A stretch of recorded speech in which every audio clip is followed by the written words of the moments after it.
Good morning, everyone. It's Joker, and today we are back with another slime video.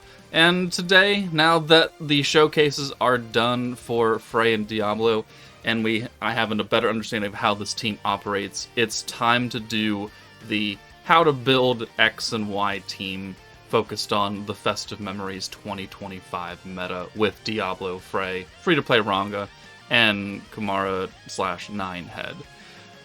This team is actually pretty self-sufficient, and since Kamara is the DPS, it's quite easy to build, which is great for a lot of players. However, I don't really think people should be summoning on this, but we do have to go over how to properly build this team and how to move forward. So I'm going to break this video down into sections and timestamps, going through everything that I think you need to know about running this team.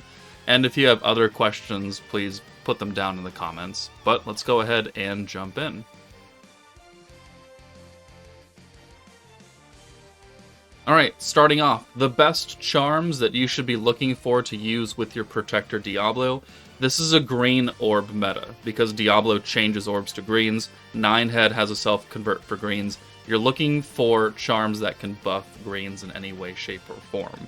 So first off, the one that I'm probably going to be using is going to be the Green Soul's Protection Charm, which gives you extra 40% protection gauge, which means that you could cycle Diablo faster, which means you can double ult rush quicker and get more stacks of weakness strike from Frey or just nukes in general. So this is probably going to be the one that most people are going to want to run. Additionally, you could run the Green Soul's Secret Skill Charm, and that'll give you 40% extra ult gauge. So even though you're already rushing with Diablo, maybe this charm will give you an EX ult and you don't have to use Diablo that turn. You could hold him for the next turn. Always a strategy for you. And then you have some of the attack charms. We are an Earth meta. Ninehead is an Earth character, so you could do the 10% Earth attack charm, or since it's a Pierce meta, you could use the Pierce Power charm, 2-star charm. Only 8% when it's fully awakened and everything, but hey, if you're just missing a little bit of extra damage, this Pierce Power might put you over the edge. And then the final charm that you could use, but probably is a bit not as useful for other people, is going to be the Green Orb Skill Point Charm. Green Orb Skill Charm. Frey, if you have her, is giving you 100% extra skill points on greens, so this extra 20 right here is a bit unnecessary, but if you don't have Frey and you find yourself lacking points, you could level up this 2-star charm and give you an extra 20% to green orbs, if you needed it. But those are the charms that I feel like are going to be the most impactful for you. Again, I'm probably going to be using the Protection Gauge charm more than anything else, but there you go. Alright, Green Orb Changers, the section's going to be really short. Diablo changes all orbs to green, and you get 2 rainbow orbs. Cool. Turn 1 for Beatdown Battle, you need to change 3 orbs to greens turn 1. Kamara, Ninehead will do that. So you don't need to worry about anything else. You don't need to bring other Orb Changers, because once you get past turn 1 with Ninehead using his convert, you're going to have access to Diablo, and at that point, you can cycle Diablo really easily. So you don't need to worry about bringing any other Green Orb Changers. Next is ult swapping characters, which you really don't need with this team because Ninehead is not an EX character, so you don't need to leave them up for an EX ult. And because Diablo is just rushing ults, I mean, you could just rush the ult, send them away. You want Frey's support ult as much as possible because you want the extra weakness strike. But if you really have to bring an ult swapping character, we do have the Christmas Idol Shuna, who is a Festive Memories character and has a double ult swap, or if she's skill fused, is a triple ult swap to green. That's really what you're looking for, is an ult swap to green orbs. If you want to bring someone else like VOC Blanc, who converts to blues, you can, because Diablo would then just convert them to greens anyways, but you would have to use that skill first before using Diablo, just to make sure. But realistically, I don't really know of any reason why you would be holding ults for anyone but Kamara. If you're going to nuke on turn 5, you just want to ult rush her send it away and then get as many ults with Frey as possible. But realistically, you could bring anyone, but I don't really think you need to with this team build. Alright, next is damage support characters. So Kimura is the DPS. Frey has a little bit of support because she's got the pierce rate, she's got the debuff and everything. Diablo is already lowering ult resistance and enhancing debuffs. So you're looking for debuff-centric units, and this is a pierce-focused team. Beatdown Battle nerfs, Aegis, crit, and synergy, so you don't want any of that. So ideally, you could bring Gobwa, because she's got pierce resistance down and those elemental resistances. So getting those all stacked up will enhance your damage by quite a bit, and then the debuffs will be further enhanced by Diablo's Dread and Frey's Frostbite. You could also bring Warrior's Mind Violet for the control stacks, because that's going to be really impactful, because it's going to be a third way to enhance your debuffs, and well, that's about it, because you're already getting ult resistance down from Diablo, so that the 40% you get from her isn't going to be useful. But the weakness strike stacks, if you go a couple extra turns, will count, but Milim is only one target. It's not as efficient for control, so that's always an option if you have her. And then we could look at some normal ult buffing characters. Like, you could, in theory, use a Mills if you really wanted to get 300% extra ult gauge, or ult damage. It does take 3 turns to do that. You could use the Divine General Masked Hero, because Kimura's Pierce Power is personal. It doesn't apply to anyone else. So you could do the Masked Hero for the Pierce rate, Pierce Power. You could do Isis for even more ult resistance down, because Diablo's doing 70 at base. She's doing 120.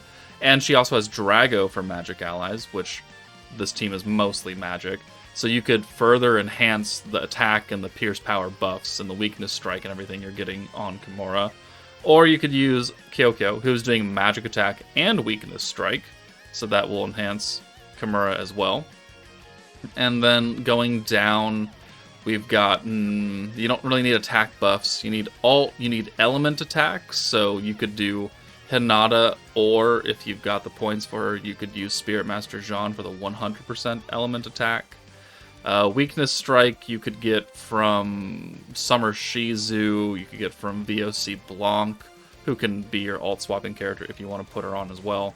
There are a number of different teams and ways you could build this. VOC Violet for just a big time magic buff. But primarily, you do not want to bring synergy units, crit units, or Aegis units, unless you've got so much of that you can out buff the beatdown battle. Because like EX2 has 50% or something resistance, you could get around that. But once you go up to like Inferno and Dire, it becomes a bit more difficult, and unless you have a butt ton of crit resistance up and down, or synergy, or Aegis, it's really not viable for you. Alright, another easy category. DPS units, the free-to-play 9-head Kimura. Until we get a summonable character within the next 2 banners, like, Kimura will be your DPS. Selfish attack buff, selfish pierce power. We're activating pierce rate with Frey. He will do, or she will do more than enough damage. Like, I've seen this Kimura do like 19 million damage. Right? So, Milim only has like 7 million on Dire 2. So, depending on how you build the team, you don't really need to bring another Earth Magic character. And everyone has access to this character because it's the free unit.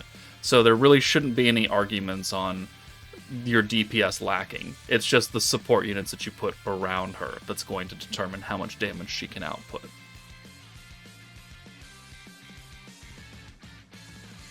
Now, in terms of protection character alternatives that you can use if you don't have Diablo, you could actually use the free-to-play Ranga.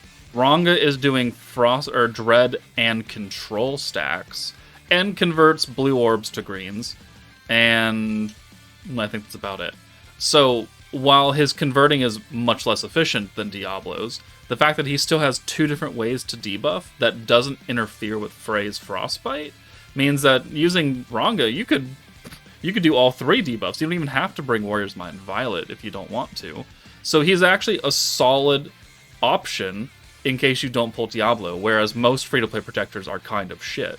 He's gonna be pretty good.